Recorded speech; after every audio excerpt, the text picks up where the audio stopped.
နာမည်ကဘယ်လိုခေါ်ပါသလဲ ဒီလာထွန်းလို့ခေါ်ပါလေရှင် ဒေါ်ကြီးလာထွန်း ဟုတ်ကဲ့ရှင် ဒေါ်ကြီးလာထွန်းအင်းဖိန်ထောင်မှာဘယ်နဲ့လောက်ကြာသွားနေလဲ ငါးလာဟိုတပတ်လောက်ပဲရောက်ပါလေရှင် 4လနဲ့ရက်20ကျော်22လောက်ဒီလဲရတယ်ပေါ့နော် ဟုတ်ကဲ့ရှင် ပုံမှန်ဘာပုံမှန်ပါလဲ သမီးလုပ်တဲ့လူကနေပြီးတော့300ခွန်တက်ပြီးတော့ကြတော့မင်္ဂလာတော်ရဲစခန်းကနေပြီးတော့သူတို့ကခဏလာခဲ့ပါဆိုပြီးတော့အချုပ်ထဲကိုတစ်ခါလေးတန့်ထည့်လိုက်တာ သမီးပြည့်သူရဲ့နာမည်ကိုသိကြပါလေ မမိုးသူအောင်လို့ခေါ်ပါတယ် မုံမိုးသူအောင်နော်သမီးကနေပြီးတော့မေအေကိုပြန်ပြီးတော့အချုပ်ထဲထည့်တာ ဟုတ်ကဲ့ဟိုတားလုပ်တဲ့လူကကားမောင်းတာမှာတားကားနဲ့ဟိုမတော်တဆရှေ့ကားကိုတိုက်ပြီးသူတို့နောက်ကဖင်းနဲ့ရမ်းသွားပြီးတော့ခိုင်းမိလိုက်တာမှာအားမှတော့သူတို့လည်းမဖြစ်ဘူးမဖြစ်ပေနဲ့စေယုံလည်းကျမတို့လိုက်ကြည့်ရဲ့အချိန်မှာလည်းသူတို့ဘာမှမဖြစ်တော့နောက်တစ်နေ့ကိုစေယုံမှာဆင်းရတယ်နောက်ထိန်လင်းစိုးစီကိုလည်းသွားတာပေါ့နော်သွားပြီးတော့ကြာ ထိန်လေးဖို့ဆိုတာဘယ်ရပါလဲ အဲ့အမှုကွဲစားသူက NLD ကအမှုကွဲစားအဲ့ထိန်လင်းစိုးက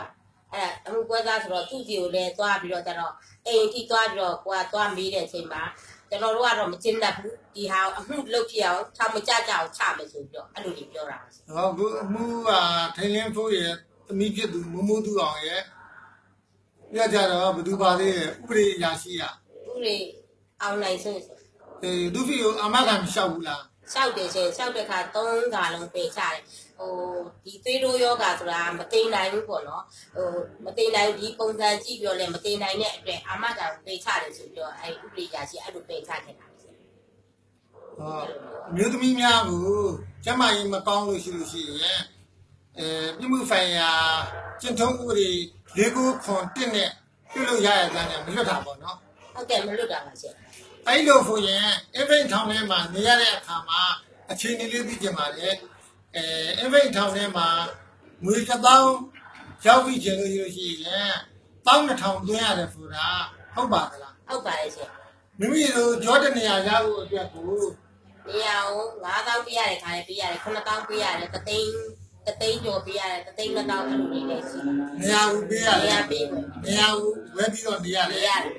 ။နောက်မီးပြက်လို့ရှိရင်မီးချောင်းကလည်းဒီနေတဲ့နေရာနေတဲ့လူတွေကနေပြီးတော့8000ပေးပြီးတော့ပြန်ပြီးတော့ချုပ်လို့ပါတော့မကောင်းဆို8000ပေးပြီးပြန်ဝယ်ရတယ်။ဟုတ်ကဲ့။ပြန်ပြီးတော့မီးလျောက်လုပ်ခဲ့ အဲ့တော့အင်းဖိန်ထောင်ထဲမှာလည်းမတရားအနိုင်ကျင့်ခံနေရတယ်ပေါ့ ။အဲ့ဒါတော့ဟိုမတရားအနိုင်ကျင့်ခိုင်းတော့မပြောဒီမှာနေနဲ့မပြောတတ်ဘူးရှင်။သူတို့အနေနဲ့တရားပြက်တယ်ဆိုလို့ရှိရင်သူတို့လာတောင်းတဲ့ဟာပေးလိုက်ရတာလို့ဒီလိုရှင်။ အဲ့ဒီမှာမိမိတို့ကဒီမှာငွေ9000သွင်းမဲ့ဆိုလို့ရှိရင်သူတို့ကို1000ကို1000 အဲ့လို 9000သွင်းမဲ့ဆိုရင်6000သွင်းမှပုတ်ပြီး9000ရောက်တယ် ဟုတ်ကဲ့ရှင် အဲ့9000ကိုလည်းပဲ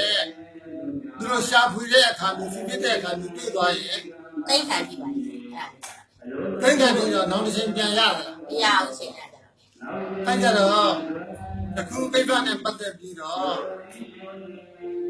ထောင်ထဲမှာရှိတဲ့ပုဂ္ဂိုလ်တွေအတွက်ဘာများပြောချင်ပါလဲ ။အော်ထောင်ထဲမှာလည်းဒီမတရားခံရတဲ့ဟာဆိုကြလို့ရှိရင်အမှုစင်ပြီးတော့ခံရတဲ့ဟာတွေလည်းအများကြီးရှိပါတယ်လို့။အဲ့တော့သူတို့အတွက်ကိုလည်းကိုကျင်းစာလာပြီးတော့ကိုတို့ပဲဟိုမှန်မှန်ကန်ကန်နဲ့အမှုအတွက်ဖြစ်စေချင်ပါတယ်လို့ပြောတယ် သက်ဆိုင်ရာနောက်ဆုံးအနေနဲ့နိုင်ငံတော်သမ္မတရဲ့သူကာကွယ်ဦးစီးချုပ်တို့ပြည်ထောင်စုဝန်ကြီးတို့အနေနဲ့ထောင်ထဲမှာရှိတဲ့ပုဂ္ဂိုလ်တွေကိုအပြစ်မရှိတဲ့ပုဂ္ဂိုလ်တွေကိုပြန်ပြီးတော့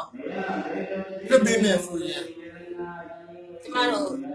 အများကြီးကျေးဇူးလက်တင်ပါတယ်လို့ဟိုဝင်းအခုလိုသူတို့ခံစားနေရတာပဲထပ်တူထပ်မြလဲကိုလည်းဟိုဝင်းနေလဲဝင်းနေတယ်ဟိုသူတို့လွတ်သွားမယ်ဆိုရင်တော့ကိုလည်းဝင်းလာပါတယ်လို့ပြောတယ် အမိပြည့်သူမမိုးသူအောင်လို့အမိမျိုးကြောင့်မိမိထောင်ထဲရောက်သွားတဲ့အတွက်ဘယ်လိုခံစားချက်ရှိပါလဲ ဘယ်လိုခံစားချက်ဆိုတော့ကိုမဟုတ်ဘဲနဲ့မိဘတယောက်ကိုဒီလိုတန်မျိုးတွေနဲ့ထည့်လိုက်တဲ့ဟာတွေသူတာသမီးတွေလည်းရှိတယ်လည်းရှိကြမှာပါဒါပေမဲ့ကျမသမီးတို့မမိုးသူအောင်ဟာမျိုးတော့ရှိမယ်လို့မထင်ပါဘူးအခုတောင်မှကျမအာမခံရတာဟာကိုရတာကိုကျင်းတဲ့လို့တရားသူကြီးကိုဝင်ပြောပြီးတော့ဒီအာမခံအတွက်ကိုပိတ်ဖို့အတွက်ကိုသူတို့လုပ်နေတယ်ဆိုတာကိုသိပါတယ် ကျေးဇူးတင်ပါတယ်နော်